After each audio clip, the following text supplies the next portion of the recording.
Hi, this is Dr. Karl Goldkamp. If you're interested in learning about the ketogenic diet like I was, to save my own life, then this is probably the podcast for you. 8 years ago, I knew nothing about it. 6 years ago, it saved my life. 3 years ago, I started researching and talking with some of the authorities in the field and attending medical conferences about this to understand why and how keto so dramatically changed my and my wife's Judy's lives. The purpose of this podcast is to share our journey of discoveries with you in understanding how keto is so effective in improving so many different conditions, from obesity, epilepsy, diabetes, infertility, MS, Alzheimer's, heart disease, to name a few. So take a step away from all the hype you've probably heard and roll up your sleeves with me and join me weekly to explore this living miracle that anyone can access. We'll talk science, we'll talk food. We'll explore its history and evolution to today, which is that the sheer wonder of the ketogenic way of eating has changed untold number of lives, unlike anything before it. And in case I forget to mention it, please join our Facebook group, Keto Naturopath.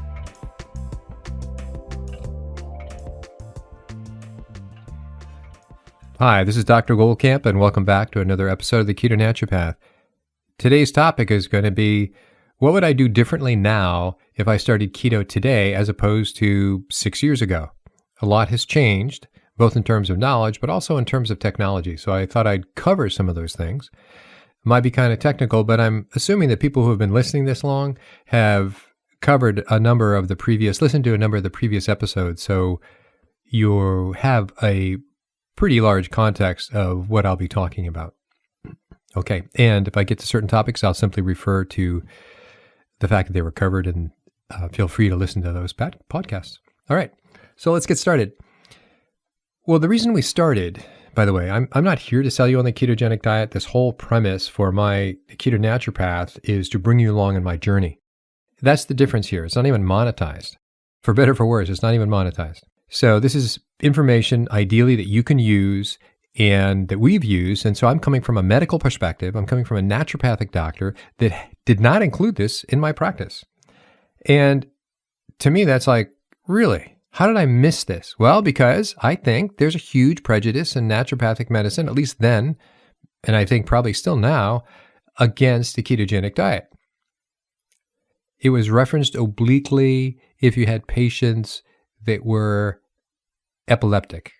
And then it wasn't covered very well. Maybe they covered it for an hour in some particular class. So it's not much better than MDs would get, but we understood the biochemistry a lot better. That was something we thoroughly had to understand. So maybe perhaps we didn't need to cover it as much. So given that I was not really exposed to it, wasn't in my consciousness, I certainly did not ask my patients to go through it. And the only way I got introduced to it and learned about it was through personal need. Judy's situation, she had a brain tumor. She had a meningioma removed in a 12-hour brain surgery.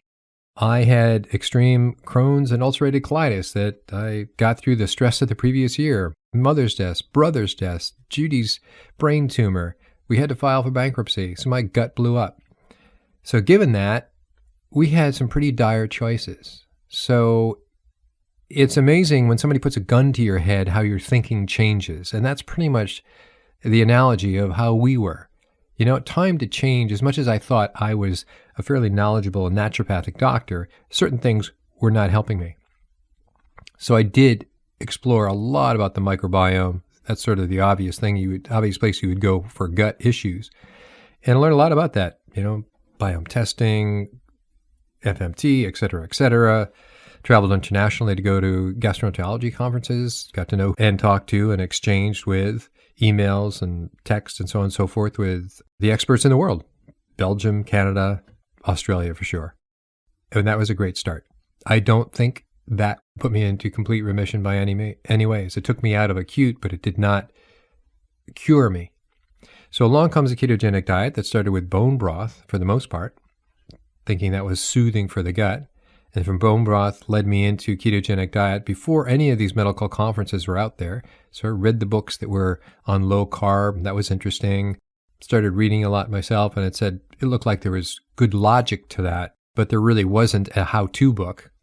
And it was innocent. It was a more innocent time then. And since then, commercialism has come in place, and you have a lot of extreme views, you have a lot of untruths that are out there, and you have a lot of commercial manipulation or omission of the truth and a lot of keto stuff. Okay? So when we got started, first it was about, measuring your food and finding out how many carbs you were actually having per day. And you had to measure food. How many carbs are in a salad?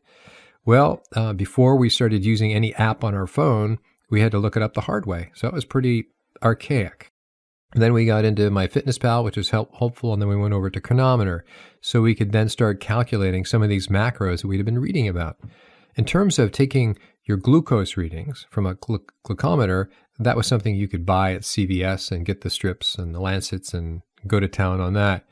In terms of ketone meters, there was really only one. I think Abbott had the only one out there at the time, and then Keto Mojo came along and did a combo. But at the time, the strips for your ketone reading, blood ketone readings, were over $10 a strip. So it wasn't something you were going to do a number of times per day. And Keto Mojo single-handedly got the price down on those strips to under $1. So that's amazing. So when people start now and they go, oh, the strips are expensive, you have no idea. You have no idea. So anyway, we started with that, getting the macros down and primarily on reading. And our goal was pretty much from the get-go, the medically therapeutic ketogenic diet at 20 grams per carbohydrates or less per day. And then it came to how do you calculate your protein. The protein amount that we pretty much settled on, I forgot where we started. We've settled on, 1.6 grams of protein per kilogram of carbohydrate. If you have any questions on that, see previous podcasts. Also, there's plenty of documents in the file section to our Facebook group called Keto Naturopath. So that's where we started. And then we sort of say, well, what kind of fat should you use, and so on and so forth. And now I think we overthought a lot of that. I don't think it has to be that complicated. I would say the premise I would put, so if somebody showed up, now we've coached a number of groups that come through, probably well over 100 people. And I now speak through other lives as well. So looking through the lens of their eyes as well. And I would say the first thing that really needs to be conquered is getting people back to eating whole foods. So away from processed foods. So the big fork in the road is processed foods to the left and whole foods to the right. And I don't mean the store. So whole foods are green leafy vegetables, things that are from earth to you in terms of those carbs. From earth to you in terms of animals, that's fish and poultry and eggs and steak and organ meats. And so that's pretty much what we consume now, pretty straightforward.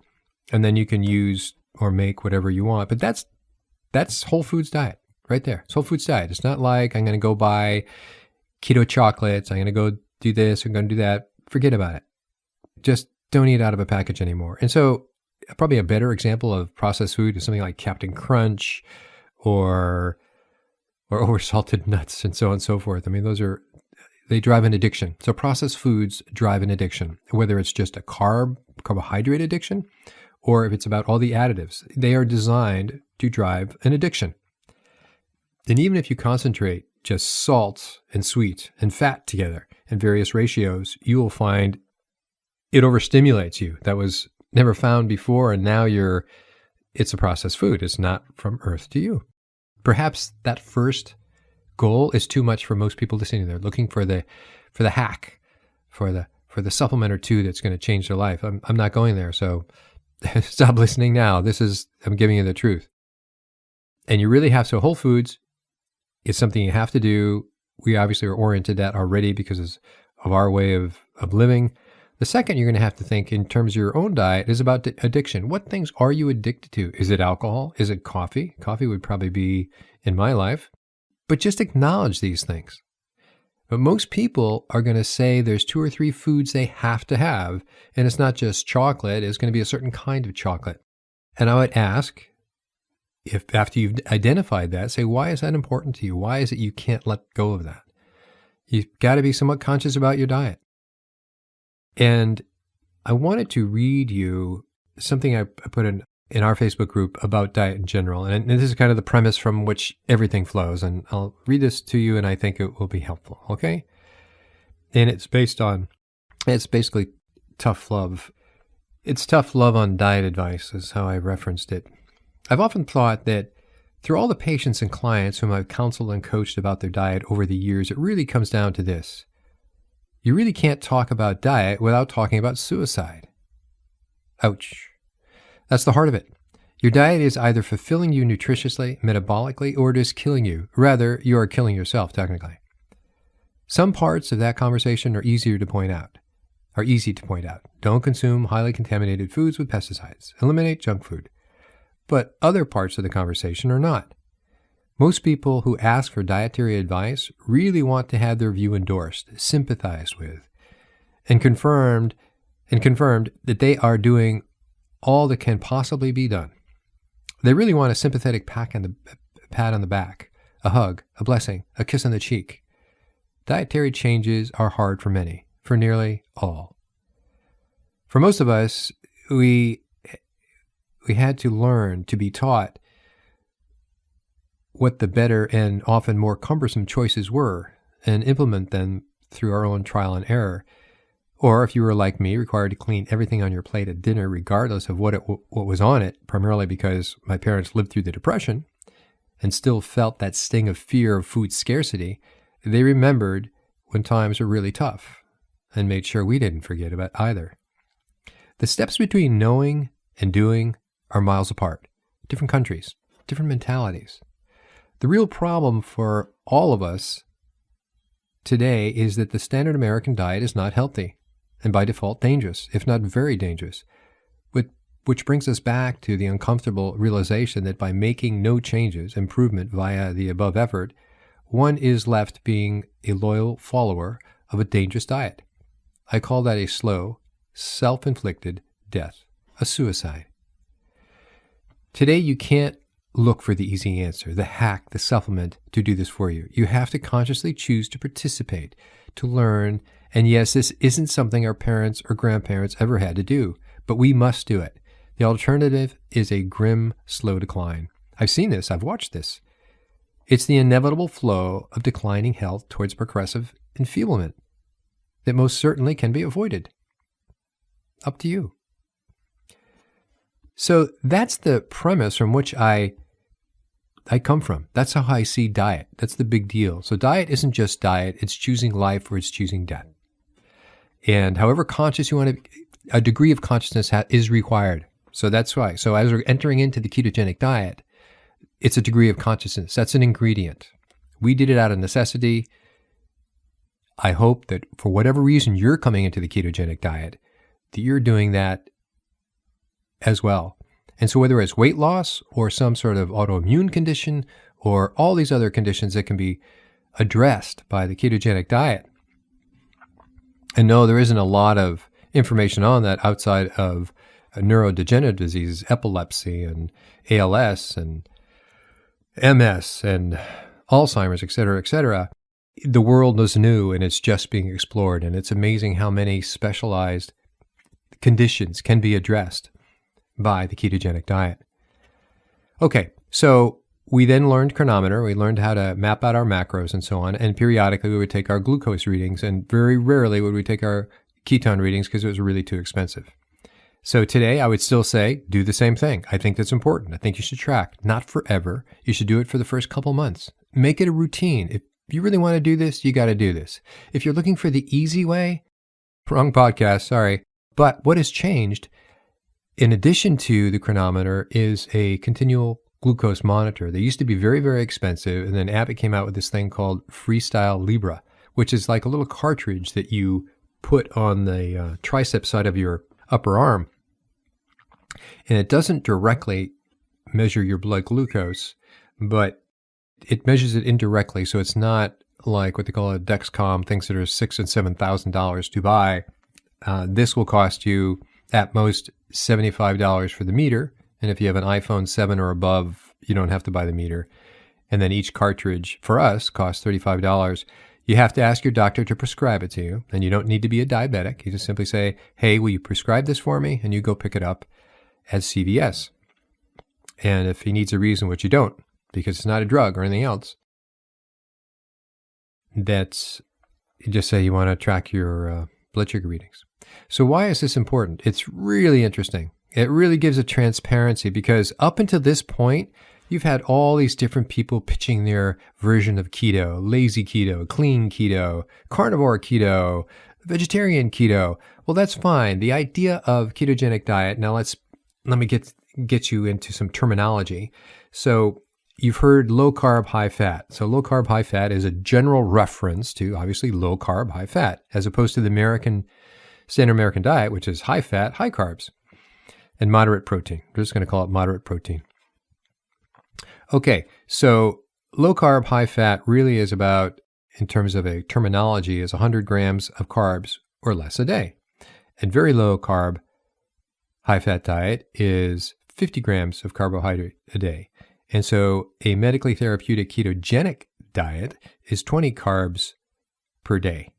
So a ketogenic diet, medically therapeutic ketogenic diet, is a low carb, high fat diet, but a low carb, high fat diet is not necessarily a ketogenic diet, right? So if you're having 100 carbs a day and you're technically on a low carb, high fat diet, that might not be low enough for you to get into nutritional ketosis. So that's the difference there.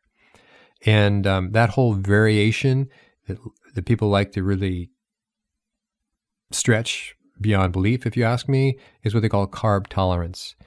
We started at 20 grams or under, and now we're even less than that. And how when we work with people, if they feel, well, that's too much, I say, all right, while you're working with me, this is what we're doing. After you stop working with me, you can start increasing your carbs and you can track what happened. But the problem with starting easier at 100 carbs a day, you may not get the effects, and people are probably not going to want to continue. So start low, get the effects, see the change, and then it's up to the person. But at least now they know how to track and they know the variables and they know what they've changed and why they aren't getting the results that they wanted to get. Okay, so that's the Freestyle Libre. And let me give you a real life. So I said it makes your ketogenic diet much more transparent. So we're pretty much carnivore. And when I say carnivore, we're consciously no extra carbs other than that comes through meat, fish, eggs. So that's us. And so we did get the Freestyle Libre, both Judy and myself. Mine ended up being defective, so I have yet to actually use mine, but she uses hers. She's a good week into it, and each cartridge is 14 days. It measures things every 5 minutes it measures. And so it will transfer this graph to your phone or to the meter that you have, and then from there you can transfer it onto your laptop. And what's interesting is, so we went out last night just to a burger place. So they have interesting burger. It's called Beer Army, if you want to know. Didn't have a beer. And so I had my hamburger, and it did have a little dairy on it and some fried onions and so on. So I'm not phobic about carbs, but we just don't have them in our house. So I had mine. I liked it. That was pretty much it. And so Judy had her burger, and she had a side of sweet potato fries. And so she had 4 sweet potato fries, certainly wasn't going to have the whole thing. And she did it before and after testing. So before she started eating, she tested, it was 70. And we'll go over accuracy in a second. And then 50 minutes after she had her sweet potato fries, went up to 130. And then it continued to rise for a couple hours after that. So that's significant. So now you think about how potatoes and sweet potatoes and so on were considered this resistant starch, and they were good for you to have, and it's okay for you to have that. Well, right now, it's, according to my understanding of these numbers, that's now bullshit. Now let's toss that sucker out. I always thought that was really bizarre. So now we know that they are clearly glucogenic. They create glucose. They increase your blood glucose levels. And so it makes it more transparent. So a lot of these diets say, oh, you can have this, you can have that. And they know that most people don't take their glucose readings on a regular basis before and after. That's really asking people to do too much. But for this tracking mechanism, that puts it into a whole new ballgame. You get to see what affects you immediately or within a couple of minutes.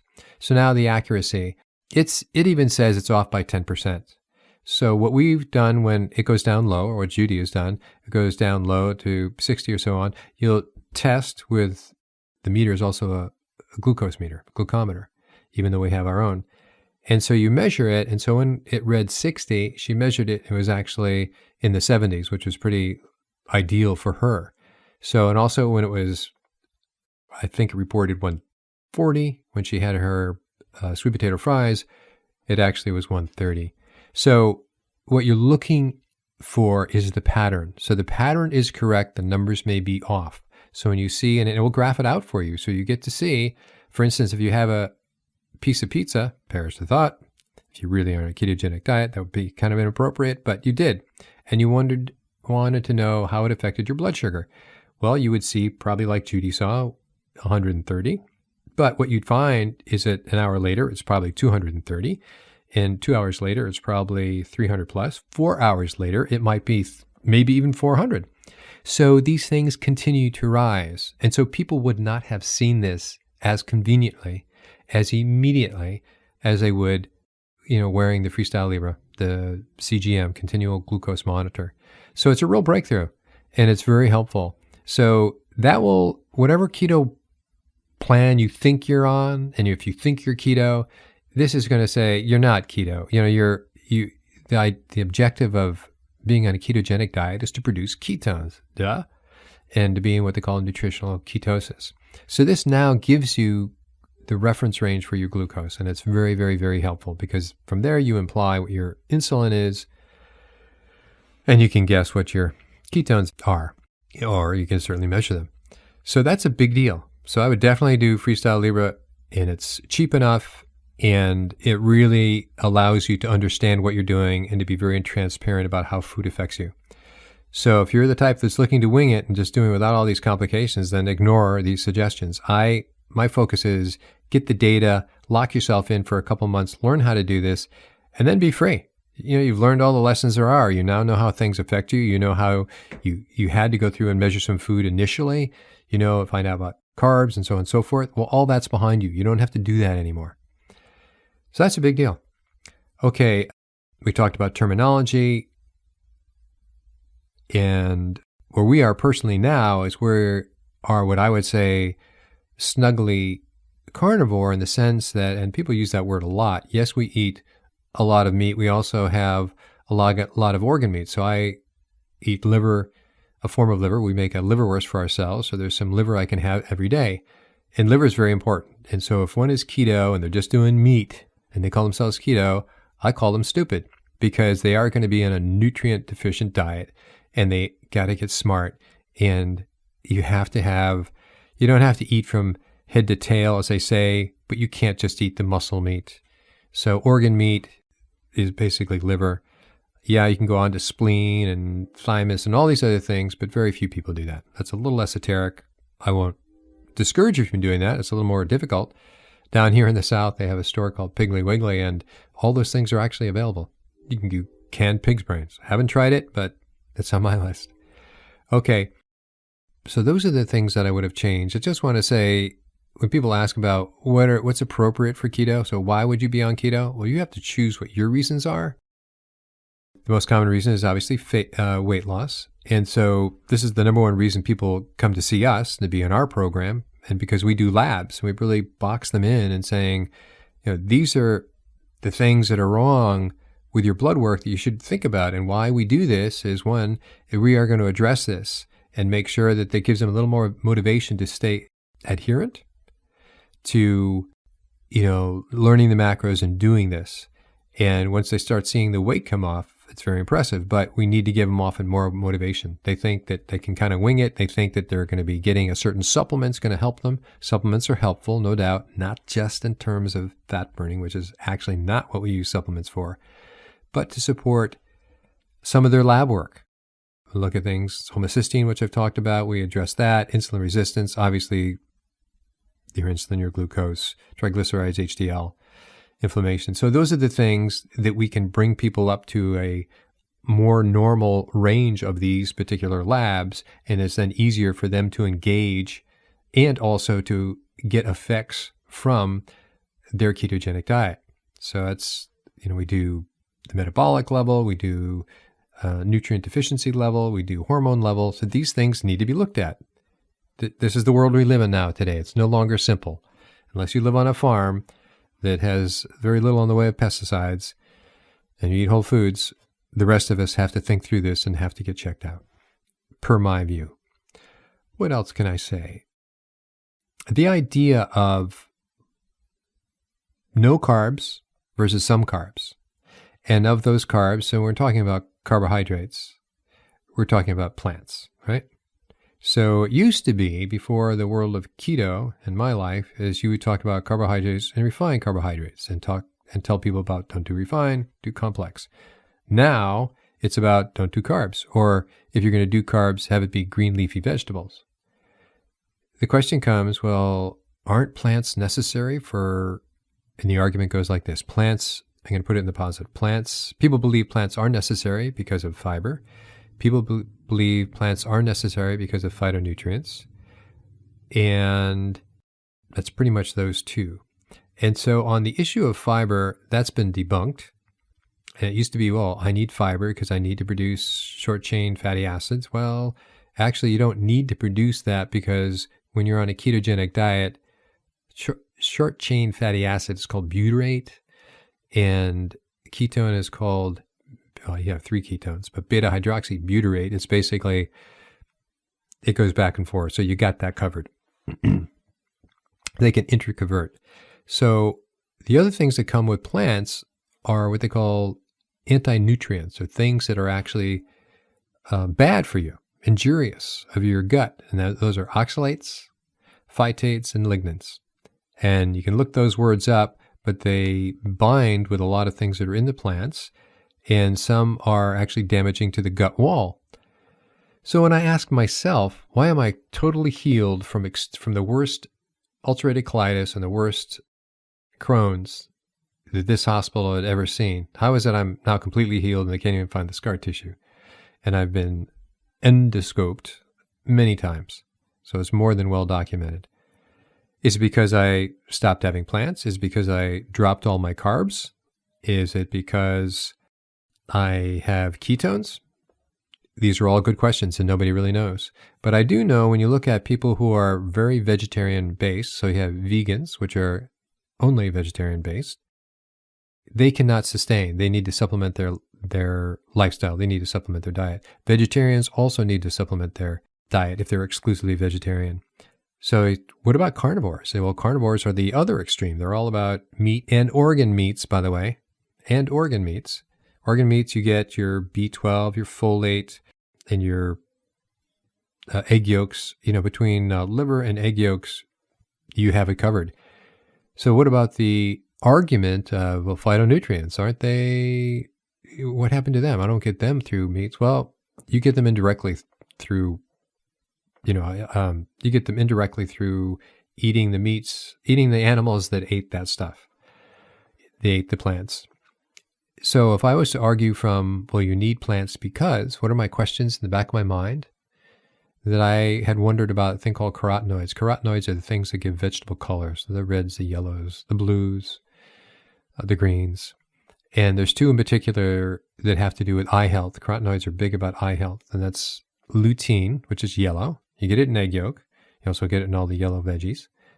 And zeaxanthin, which is basically certain algae and marine meats, and krill is a supplement you can take. But those are two carotenoids. And I've often wondered, well, do you get enough? Well, if you don't get enough and you're deficient in these two things, you will get a condition called macular degeneration, which means you're losing the vision in front of you. You can only see peripherally. And it happens as you get older, which happens as you get older because you've had a deficiency over time, and that's what happens.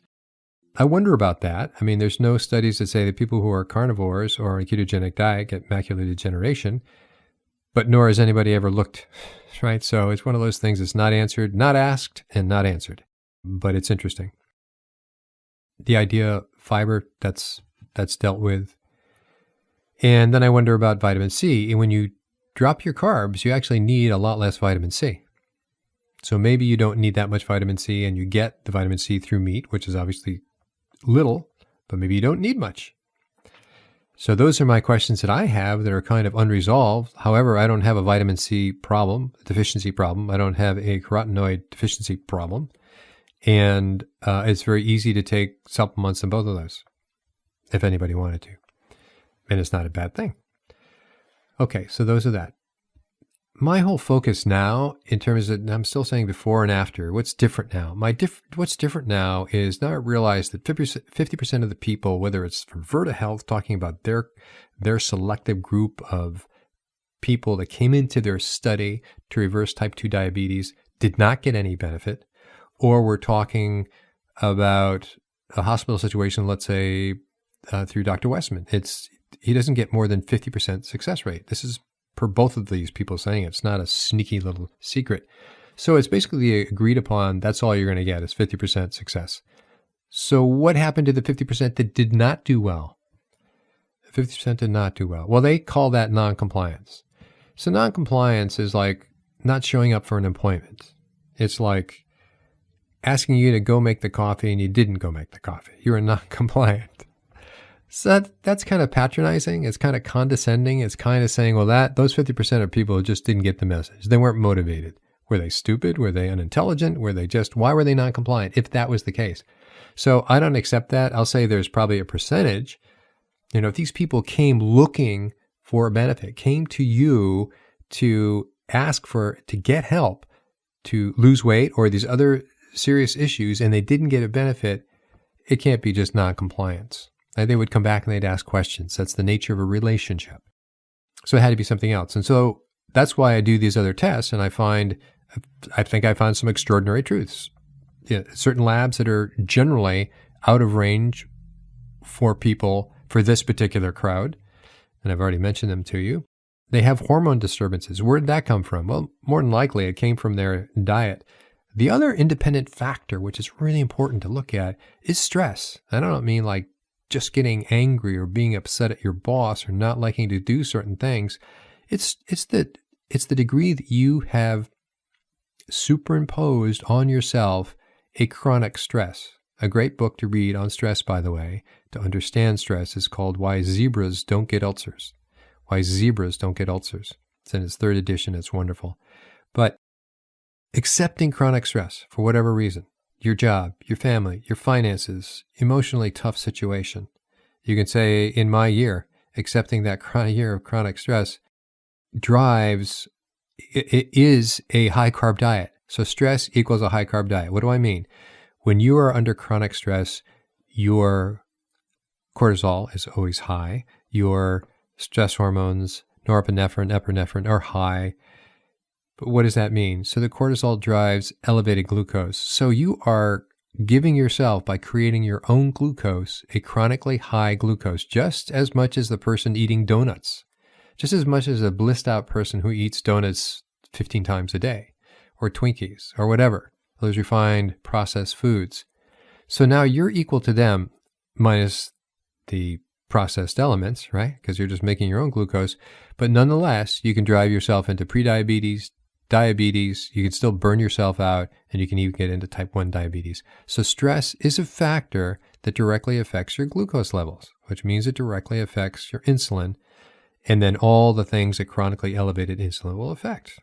Mentally as well. You'll have early onset Alzheimer's or vascular dementia. You will have cardiovascular diseases. You will have, and of course, diabetes and blood circulatory problems, which is pretty much cardiovascular. So stress is an independent factor. To know that, and then to see that in the population I've worked with on their hormone panel and then in their blood work was really interesting. It really brought that home. So how do you treat that? Well, you can do some supplements, but you really have to there's a behavior therapy there. They really have to be aware of what they're doing, and there's different therapies. It can be cognitive therapy, anger therapy, NLP therapy, but there's a number of ways, yoga or exercise. Exercise is actually a really big deal. And this is one of the things that adding to what I know now and I didn't know before is high intensity training. So if you're really doing slow, high intensity training, and I won't say that acronym out loud, is that you are breaking your stress. You're self-inducing yourself to high stress. So you are crushing yourself with increased cortisol, stress hormones, but when you stop, you end up getting a very relaxed state. And so that tends to break the stress cycle. That in itself, exercise in general will do that, but specifically HIIT. So if you can do your 5 or 7 HIIT exercises for 45 minutes a week, ideally you could do this in 15 minutes a week if that's all you needed to do. We do a half hour twice a week, so we're an hour a week. It's very important, absolutely very important. I can go into things like sleep and so on and so forth, but that's secondary. So if you're not doing if you're not getting a good night's sleep, it's probably because of stress. It's clearly because of diet. And we've already kind of covered the causes of those things. And I would address the causes before you just go into how you're going to manipulate yourself through whatever means into a better sleep. Has my food list changed at all? And I would say the 2 foods to be really concerned about would be that are keto foods, quote unquote keto foods. Now remember, let's pretend you are wearing the Freestyle Libre CGM and you now have this list of keto foods. And if you don't know what the keto foods are, you can go into the file section of our Facebook group and you can find it there. Well, dairy and nuts are on that list in kind of loose quotes of being keto foods. So now that you're wearing your CGM, you go have that cheese or that heavy whipping cream in your coffee. See how that affects you. Now you have that transparency and you're going to know just on the way it affects your insulin. Apart from the fact that dairy is very addictive, and we covered that on a couple podcasts. But nuts, why nuts? Nuts are so, especially if they're peely nuts, especially if they're macadamia nuts. Well, bollocks. I just find that such BS. Because you can only have a few nuts and you love them so much that you end up having more and you end up having too many carbs and it keeps you from being in ketosis or pulls you out of ketosis, however you want to look at it. So my reference for nuts is that you buy nuts, you can have all the nuts you want as long as you buy them fully shelled and you have to crack them open like walnuts, pull out the meat. It's going to slow down your consumption and make it more reasonable. Other than that, don't have nuts. They're too easy to have a whole bag and it's addictive food. All dairy products are addictive, especially cheeses. You know that. That's why you love it. So, and also my little axe to grind on dairy is, after 16 years of seeing patients, if I did nothing else but have them eliminate dairy completely for at least 2 months and then reintroduce it, the story people would tell me saying, wow, I didn't know dairy had that effect on me, regardless of whether it was menopausal or MS or migraines or low back pain or arthritis or osteoarthritis or you name it, multiple sclerosis. If you took dairy out, everything gets better. Not completely. Let's say it gets better by half. Well, now you have a smaller target to work on and you can work on other issues in their lifestyle. So now enter good diet, right? We just take dairy out, things get better, and enter in good diet, things should get better even more. So that's the general approach, but it's because I've seen this experience. I just don't buy people going, oh, dairy is such a great keto food. It's never talked about at any of the medical conferences because it's a thorny issue. You want to make things nice and clean. Here's our patient population. They did X and they had a wonderful outcome. And then you go, okay, what happens if you take that away? Well, they'll have a more wonderful outcome.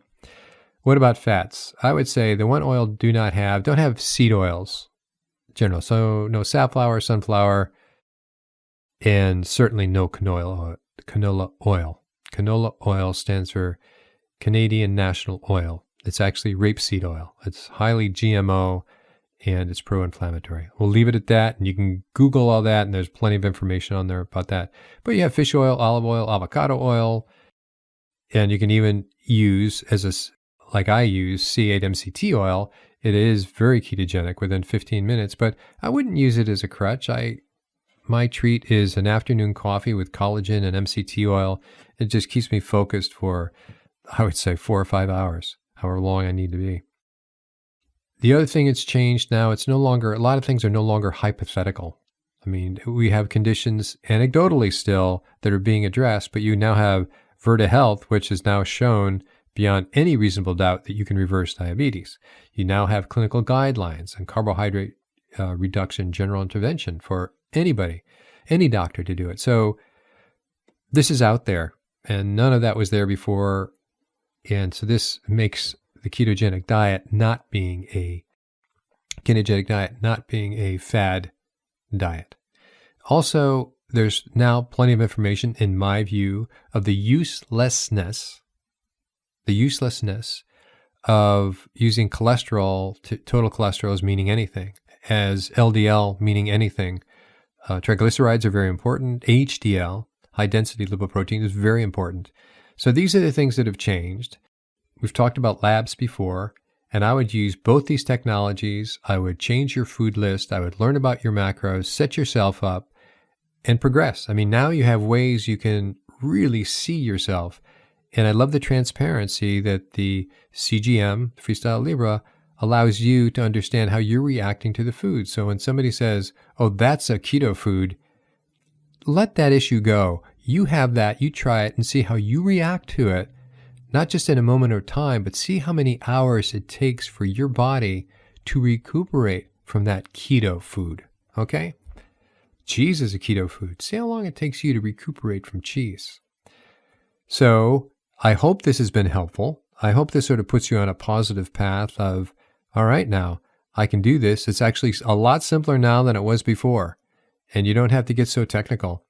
I love labs, and so that's why in our coaching program, we have evolved very much in the direction of bringing in more data, and I think it absolutely is necessary for some people because not everybody, 50% of the people, do not get a benefit on keto.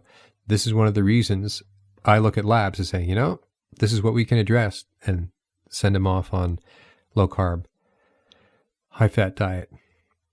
Till next time, take care.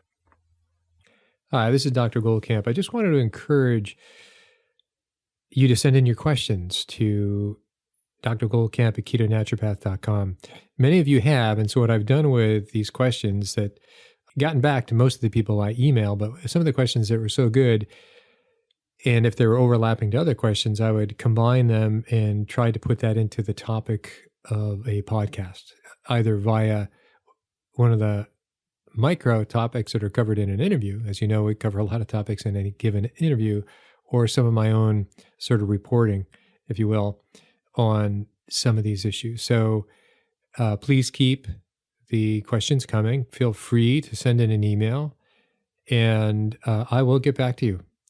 One thing I want to say, a number of questions have come in which I've given this answer and the email didn't work. So just make sure that you're receiving at the same email that you sent it in. And I think that might have been the difficulty. So I look forward to your questions. I just wanted to make sure that you knew that I'm open to answer your questions. And I think this world of keto is not just black and white. It's nice that it's simple, but it's not simple for some. I'm really trying to, go down as any of you who have listened to all my podcasts. We started way back when, history and evolution and epilepsy and so on and so forth. Now we're seeing some tremendous overlap in various mental disorders, such as schizophrenia or neurological disorders that are not just epilepsy. And also, just for people in losing weight, it's sometimes pretty complicated for them to engage in keto, and so they need some help. And so that's the whole point of, at least that's what I think I'm doing, is exploring the world of why are there other factors. And so in exploring some of those other factors, we've covered addiction, we've covered hormones, we've covered nutritional deficiencies, we've covered certain metabolic lab results, and we'll go further. We'll even get to more on genome and aspects. So these are all just contributions that make for an obstacle for some people to engage easily in the ketogenic diet. This is my belief, and these are the things that I've discovered. And I think other people have discovered some of these things, but not ever put them together. So stay listening, send in your questions, and I will definitely get back to you.